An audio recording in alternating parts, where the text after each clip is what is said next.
My name is Walter Higgins. I'm 71 years old, and until last summer, I thought I had seen every kind of neighbor a man could have. I had lived on Willowbrook Lane for almost 30 years.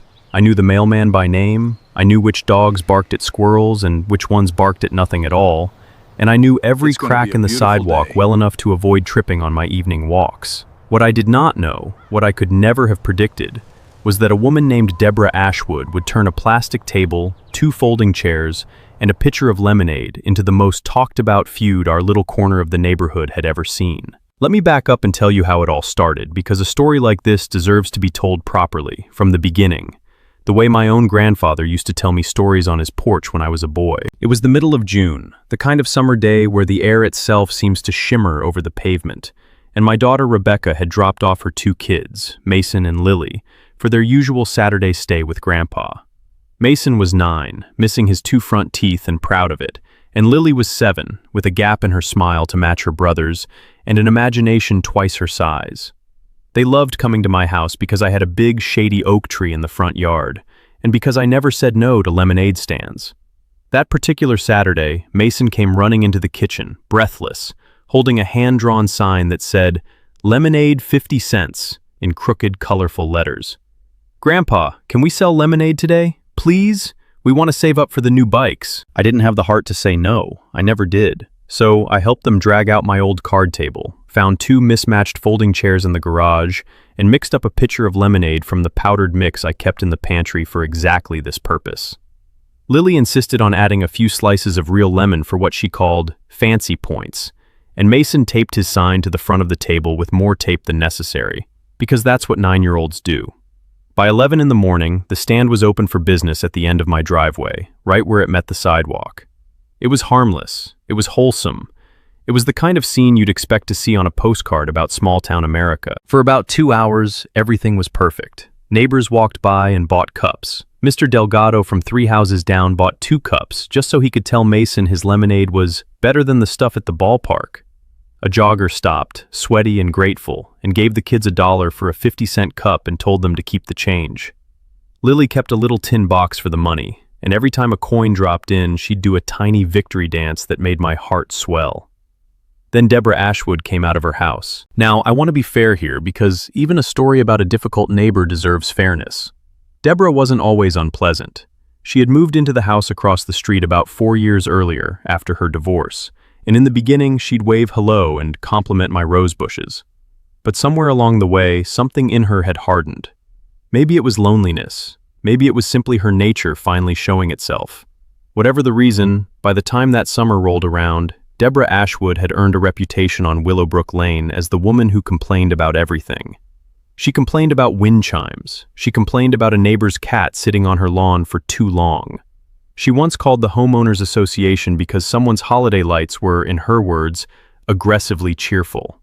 So when she marched across the street that Saturday morning, arms crossed, sunglasses pushed up into her hair, I felt my stomach tighten before she even opened her mouth. "You can't have that here," she said, gesturing at the table like it was a biohazard. Mason, still smiling, held up a cup. "Would you like some lemonade, ma'am? It's 50 cents, but if you don't have change, that's okay too." "I don't want your lemonade," Deborah snapped. "This is a residential street. You need a permit to sell things. This is illegal." Lily's smile faltered. She looked over at me, standing on the porch, as if to ask whether this was true. I stepped down onto the lawn, keeping my voice calm, the way I always tried to when dealing with difficult people. "Deborah, it's a couple of kids selling lemonade for a few hours. It's not a business. There's no permit required for something like this." "I know my rights," she said. "I'm calling the city." I remember laughing, not unkindly, because the whole thing seemed so absurd. The city has better things to do than worry about 2 kids and a pitcher of lemonade. She didn't laugh. She turned on her heel, went back into her house, and 20 minutes later, a patrol car rolled slowly down Willowbrook Lane and parked in front of my house. I want to tell you that the officer who stepped out, a young man named Officer Reyes, handled the situation with grace, because he did. He walked up, glanced at the sign, glanced at the 2 kids standing behind the table looking like they'd just been caught doing something terrible, and then looked at me with an expression that told me everything I needed to know about how he felt regarding this call. "Afternoon, sir. I got a call about an unlicensed vendor operation," he said, and I could hear the exhaustion in his voice. the kind that comes from responding to calls that never should have been made in the first place. "This is my Grandkids lemonade stand," I said. He nodded slowly, looked at Mason and Lily, and crouched down to their level. "How much for a cup?" 50 cents, Mason said, his voice small. Officer Reyes bought 2 cups, one for himself and one for his partner waiting in the car, paid with a $5 bill, and told them to keep the change. Then he stood, turned to me, and said quietly, "I'm sorry about this. I have to log the call, but there's nothing here. You folks have a good day." He glanced across the street to where Deborah stood on her porch, watching the entire exchange with her arms still crossed, and he shook his head just slightly before walking back to his car. The kids were quiet for a while after that. Lily, in particular, kept looking over at Deborah's house with an expression I never wanted to see on her face again, a mixture of confusion and hurt that no 7-year-old should have to carry over something as simple as lemonade.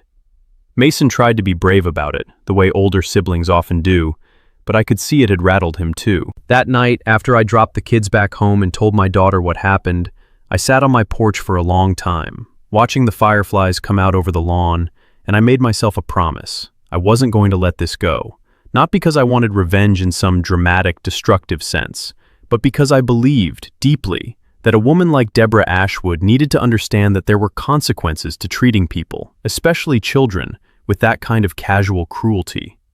I didn't know yet what those consequences would look like. That came later, and it came from a place I never expected. A folder full of property records I found completely by accident. You see, I had lived on Willowbrook Lane long enough to remember when the street was first developed, back before most of the houses even existed. My late wife Margaret and I had been among the first families to move in, back when the whole area was still mostly farmland being carved into lots. Because of that, I still had an old friend from those early days, a man named Harold Pruitt, who had worked for the county planning office for over 30 years before retiring. Harold and I still met for coffee every couple of weeks at the diner on Main Street, and it was during one of those coffee visits, a few days after the lemonade stand incident, that Harold mentioned something that changed everything. I had been venting to him about Deborah, telling him the whole story, and Harold, ever the details man, started chuckling to himself. "You know," he said, "that woman parks in that same spot every single day, doesn't she?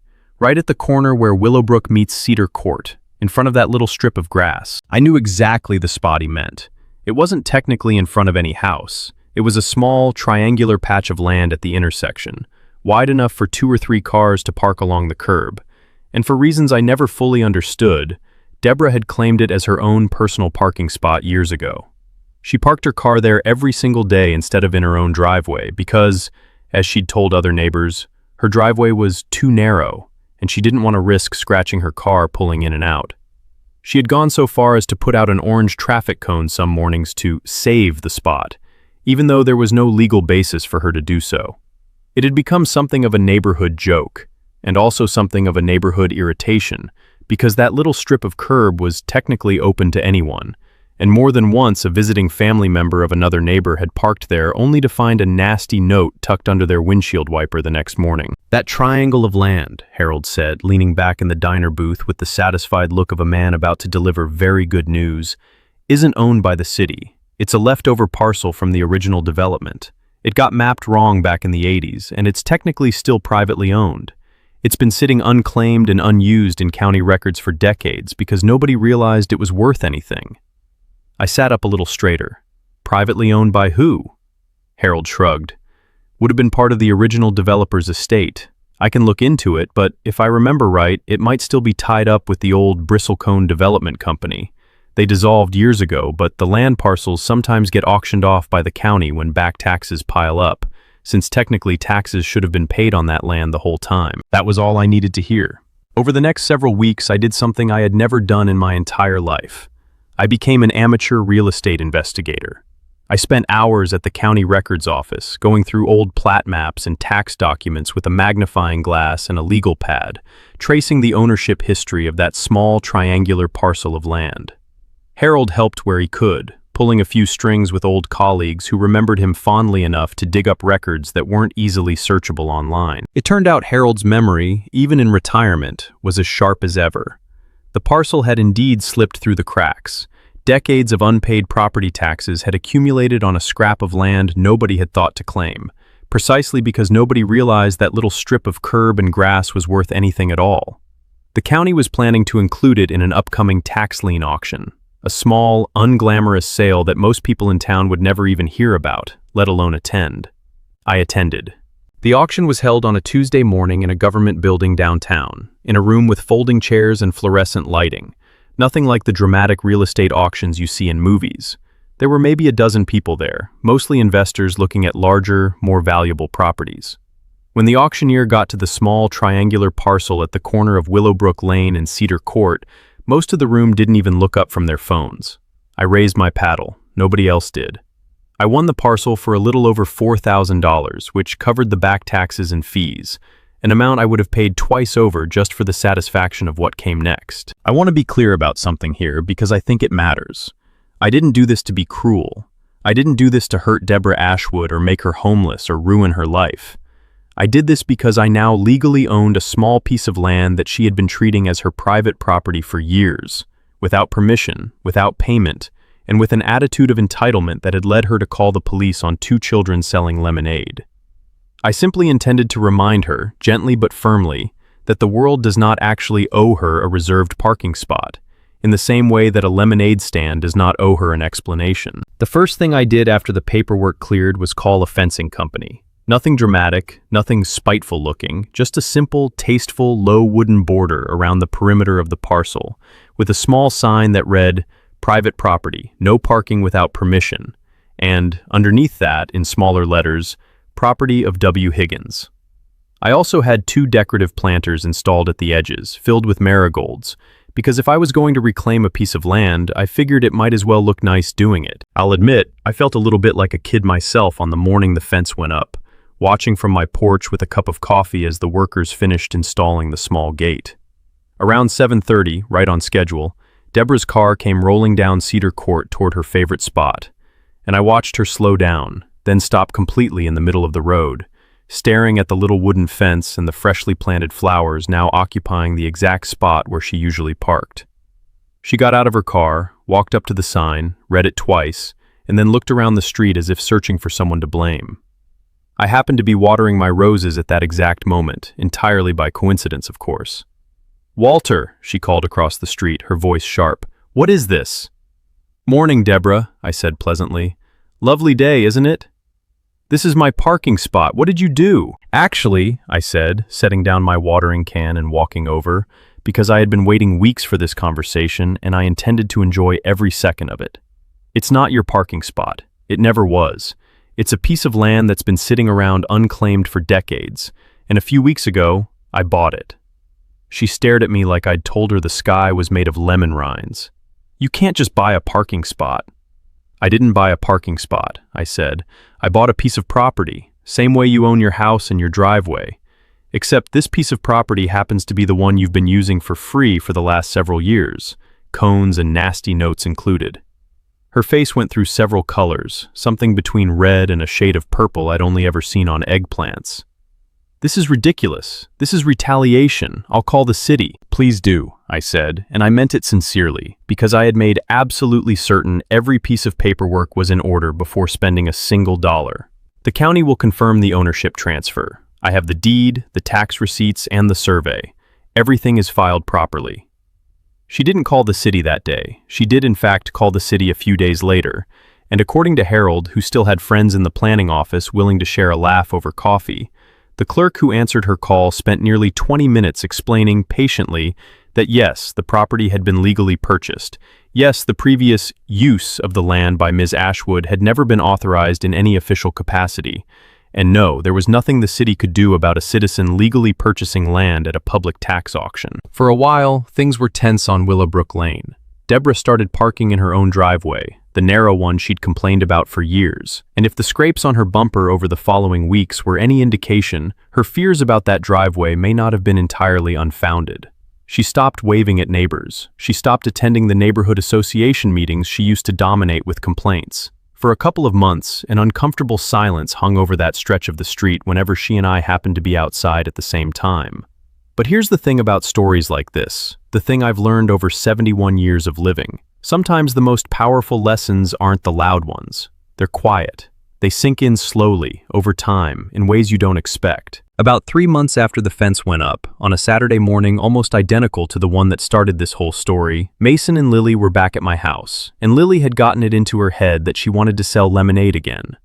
I hesitated at first, worried about stirring up old feelings, but Rebecca encouraged it.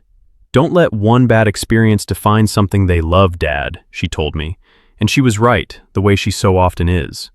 So the table came back out, the sign, slightly faded now but still legible, went back up.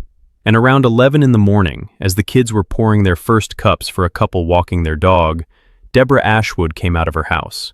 I watched, tense, ready to intervene if needed. But instead of storming across the street with her arms crossed, she walked over slowly, almost hesitantly, and stopped a few feet from the table.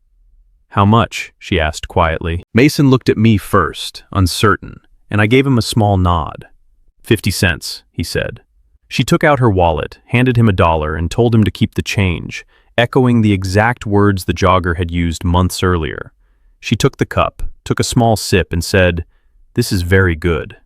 "Lily added real lemon slices," Mason said proudly, "for fancy points." A small, almost reluctant smile crossed Deborah's face, the first genuine expression I think I'd seen from her in years. "Fancy points," she repeated. "That's smart." She didn't stay long. She finished her lemonade, thanked the kids again, and walked back to her house. But something had shifted. Over the following weeks, small things started to change. She started waving again, tentatively at first. She stopped putting out cones, not that she needed to anymore, but I noticed she also stopped leaving nasty notes on cars that parked along the street in front of her house. At one neighborhood barbecue that fall, I even saw her sitting with a small group of neighbors, laughing at something someone said, looking more relaxed than I could remember seeing her in years. I never did anything more with that little triangular piece of land beyond the fence and the flowers. I kept paying the modest property taxes on it, more as a point of principle than anything else.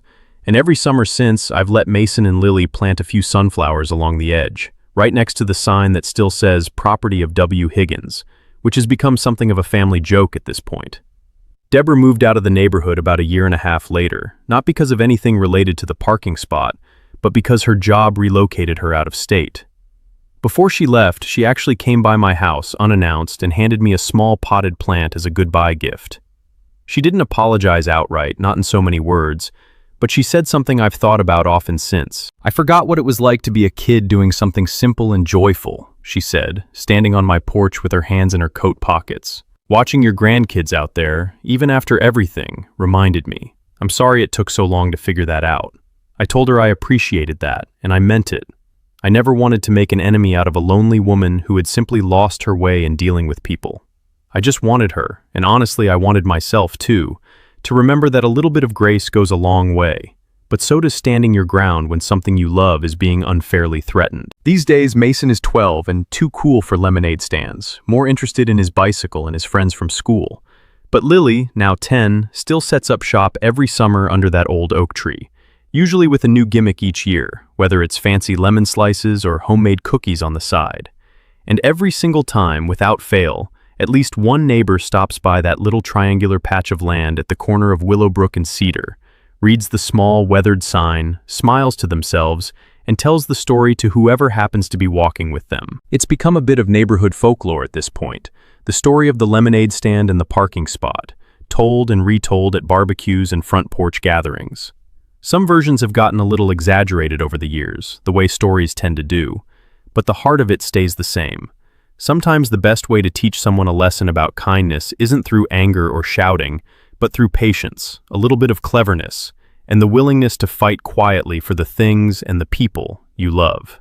And every summer, when I see my grandkids out there under that oak tree, pouring cups of lemonade for anyone who walks by, cones nowhere in sight, I think that maybe that $4,000 parcel of land was the best investment I ever made in my entire life.